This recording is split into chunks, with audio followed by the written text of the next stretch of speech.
This episode is brought to you by CoolStuffInc.com, the #1 seller of games and gaming accessories. And GatheringMagic.com, the #1 resource for Magic the Gathering news and articles. Hi, I'm Uriah Oxford from the CMDR Deck's YouTube channel.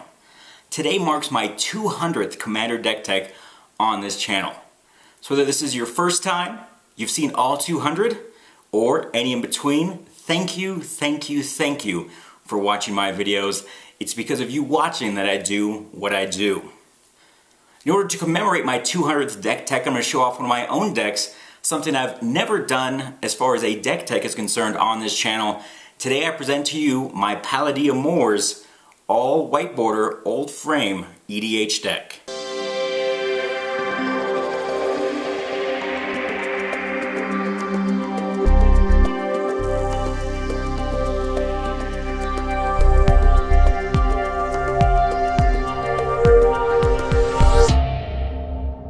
This is my all white border old frame only Palladia-Mors Commander deck tech. A local group of mine decided they wanted to build each of the Elder Dragon Legends and play a star game, and they wanted to do all old frame. Well, I've heard of old frame decks being built before. I thought that was a great idea, but I wanted to take it one step further, do all old frame and all white border. In these colors, white, red, green, there's not a whole lot of options for old frame and white border. I think it's less than 1,000 cards total, so it definitely tested my skills as far as finding cards that would work in a deck, but I enjoyed it. And Palladia-Mors, not the strongest Elder Dragon, but he doesn't read library books. Instead, he kills people. Look at all these skeletons. There's a giant skull right here, probably of a giant itself. So Palladia-Mors, a big 7/7, not afraid of eating giants. And I also give a shout out to Chronicles. Without Chronicles, most of the cards in this deck wouldn't be here. And what would you rather have? An old frame white border commander deck or the revised list being abolished? Personally, I'd like the Chronicles, but I probably shouldn't ask that question. Alright, here we go. Into the deck tech. There are 11 planes. I like to get the matching art on these, and I do have them. I also, if I can get matching art, prefer lands with snow on it. So I have some 5th edition white border planes. Some Deck Master forests. There are 12 forests in the deck. And then for the mountains, I also chose Deck Master, and there are 8 of these mountains in the deck. Now, fixing for a white color or a white border old frame deck, not the best. Thankfully, I do have some duels for it. So we do have Taiga, Savannah, and Plateau. We have a couple of pain lands, only 2 pain lands. The Karplusan Forest and Brushland. There is no white-red in a white frame old border, unfortunately, so I have to go without the Battlefield Forge. Because of the high casting cost of the deck, I did want to go ahead and put in the Urza lands. I didn't think it would hurt me too much, and so far it hasn't, as far as having colorless mana instead of colored mana. There are a couple of, double requirements for mana in this deck, especially with the commander, obviously.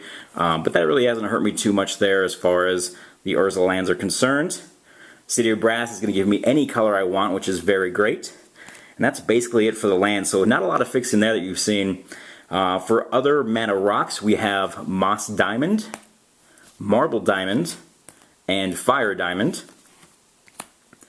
Mana Prism, it taps for colorless, or I can go ahead and filter a color of my choice. Fellwar Stone is great because usually when I'm playing this deck, I'm playing against the other 4 Elder Dragon Legends. And you'll see some cards here that are definitely going to represent that. It's sort of tuned to play against the other Elder Dragon Legends. Fellwar Stone is definitely going to give me any color that I want because I will be playing cards that have red, white, and green in their deck. So Fellwar Stone is an awesome mana rock for me. We also have Soul Ring and Mana Vault. Land Tax is going to let me search up all of the basics that I have. It's just a great card in general, and thankfully there's a white border version of it. We do want to go ahead and try to fix the mana as much as possible because there's not a whole lot of acceleration that we can get to and a whole lot of color fixing, so what we do have, we pretty much have to run. So I have Rampant Growth, Nature's Lore, and this is great because it can get one of the non-basics that I have as far as the dual lands. Untamed Wilds, Some mana creatures in Birds of Paradise. Wood Elves, which will also let me get one of my non-basics, the duels. Argothian Elder is great. Untapping 2 lands is really important. Essentially, it means I only have to tap 1 land during my upkeep to pay for the Elder Dragon's not cumulative upkeep, but the upkeep cost. So he's really a great card in the deck. A couple of tutors just to try to make it a little bit consistent. We have Worldly Tutor and Enlightened Tutor. Sylvan Library is really great. Getting the ability to stack top my library or draw extra cards is super fun, super good. And because there's not a whole lot of card advantage spells in the deck, we want to try to run as many as possible. So we do have Jayemdae Tome. Elkin Bottle is great, especially if I know it's going to be on top of my library with the Sylvan Library. Maybe put a land on top with Sylvan and then activate the Elkin Bottle. That way I can just put the land into play for the turn. Regrowth, get something back from my yard. Breath of Life also lets me get a creature card from my graveyard, put it back into play. Some direct removal in the deck. We have Fissure, which destroys target land or creature, cannot be regenerated. Pillage, which destroys an artifact or a land, can't be regenerated. Dust to Dust is great, remove 2 artifacts from the game. Sort of the original copy of Return to Dust, that's what they ripped this off of. So really good removing 2 artifacts from the game. You don't get a lot of that with the old stuff, so I liked that one. Disenchant, destroy target artifact or enchantment. Desert Twister, take care of anything that I needed to, so that's awesome. They printed a white-bordered version of that I can use. Creeping Mold, versatile, destroy target artifact, land, or enchantment. Exile, if you've been playing a lot of the Vintage Masters online, you're pretty familiar with this card. Before that, you may not have heard of it. Remove target non-white attacking creature from the game. I gain life equal to its toughness. It's instant and it only costs 3, so that's cool. Vengeance, destroy target tapped creature for 4 mana. That's not bad as a sorcery. Of course, Swords is the old white bordered. Do have a couple of Wrath effects in here, including Wrath of God, the 6th edition there. I like that old art a lot.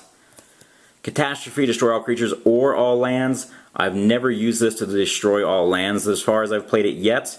I've never been in that position where I wanted to, just because you have the upkeep effect on the Elder Dragon, and there's other cards in here that I want to utilize the card advantage from. Destroying the lands is not really the best because I can't find myself in a position far enough ahead where I'd feel safe with not having any lands.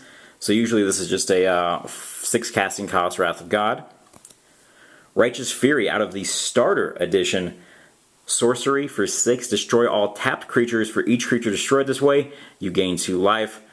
Haven't seen this get a whole lot of great value for me yet.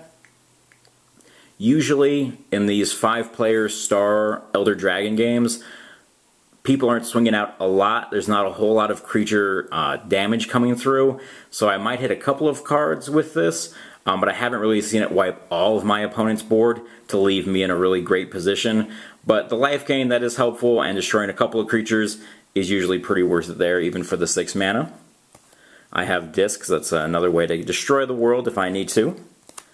I have a couple of X spells in here because eventually I might draw into a large amount of mana, and having some way to deal a lot of damage to all creatures or all opponents is very important. So I have Earthquake, and I have Hurricane if I want to go to the air with the creature damage. Whirlwind, destroy all creatures with flying. I know this isn't counterintuitive because I have a flying trampler with my legends as my commander, but I know that also if I'm playing my star games, each of the other opponents will as well for their commander. So maybe if they get theirs out, I don't play mine because I have a Whirlwind in hand. I can, destroy them all. That'll be pretty cool. And on 4 mana, not too bad. Hammerbow Garden, it is 3 damage for 3 mana, but I can recur it. So late in the game, if I have no hand and I have a ton of mana in play, I can go ahead and essentially pay 8 to deal 3, which in white border old frame I found is not too bad. Intrepid Hero is actually just a really great creature in general. Destroy any target creature with power 4 or greater. A lot of big dragons, a lot of big creatures, really useful. Because I know I'm primarily playing against decks that are going to have black in it, especially if we play Star with allies, I know that my 2 enemies are going to have black in their main dragons. I put in the Northern Paladin, kind of a meta call for this. Pay 2, tap, destroy target black permanent. That's pretty awesome.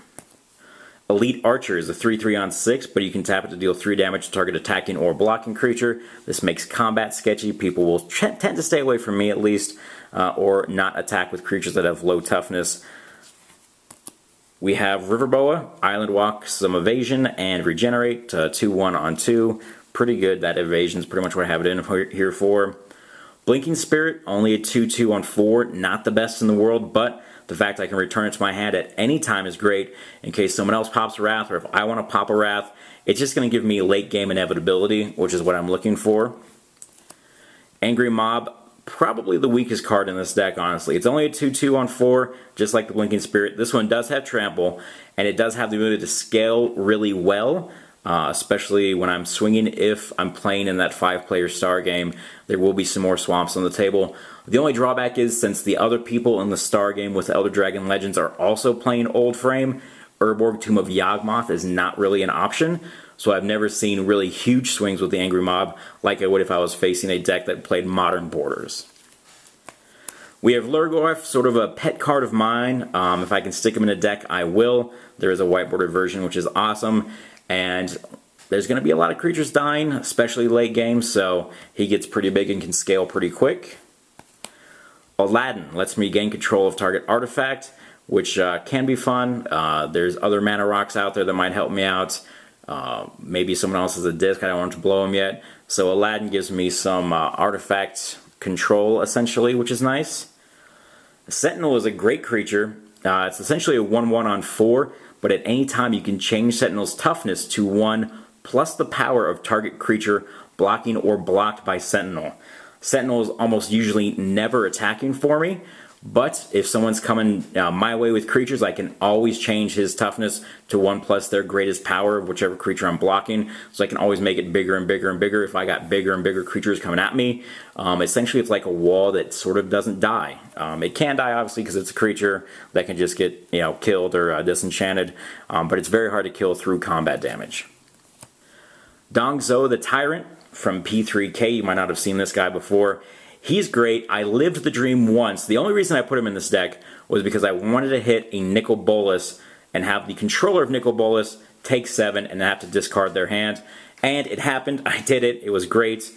It's a 3/3 when it comes into play. Choose one of your opponent's creatures. That creature deals damage to him or her equal to its power. And it is the creature dealing the damage, so it counts as damage with Nicol Bolas that makes them get rid of their hand.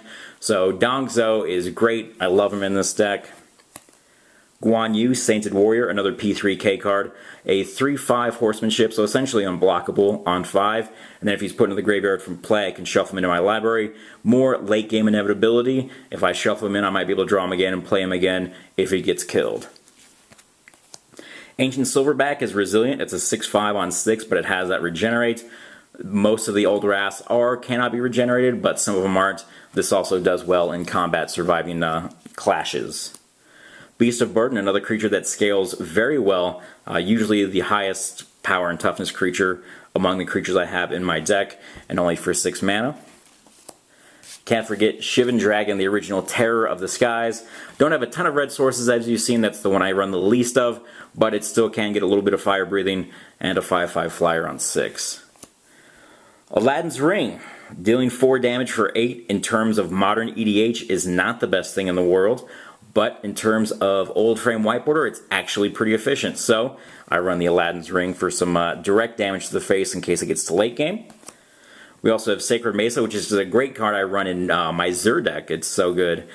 Making those 1/1 white creatures just a chump, or eventually build up a big enough army to attack and win lethally, is something that can be done with Sacred Mesa. I like that card a lot. We have Fork to copy an instant or sorcery. Tormod's Crypt, because I gotta play some kind of graveyard removal in my decks. Horn of Deafening, because Maze of Ith does not exist in old frame white border. It's the closest thing I could find. I don't want Bolas hitting me for 7 and making me discard my hand, so for an initial investment of 4, and then for 2 each time Bolas comes at me, I can go ahead and essentially maze it. Not the most efficient thing in the world, but I think it still works for what I want. Sarah's Blessing, kind of a weak card in this deck. I started out with more creatures in the initial build of this. Those have gone down in numbers as I found the creatures not to be good enough for what I was looking for. So having vigilance on all of my creatures is nice. Might be something that gets the cut eventually though if I start to cut more creatures in the deck. And then finally the last card in there is Worship. Might be hard, might be difficult for my opponents to get rid of an enchantment. If I can keep it in play and a creature, it's going to save me and allow me to get to late game where hopefully I can pull ahead and pull off that victory. Thanks for watching CMDR Decks. Don't forget to subscribe and favorite.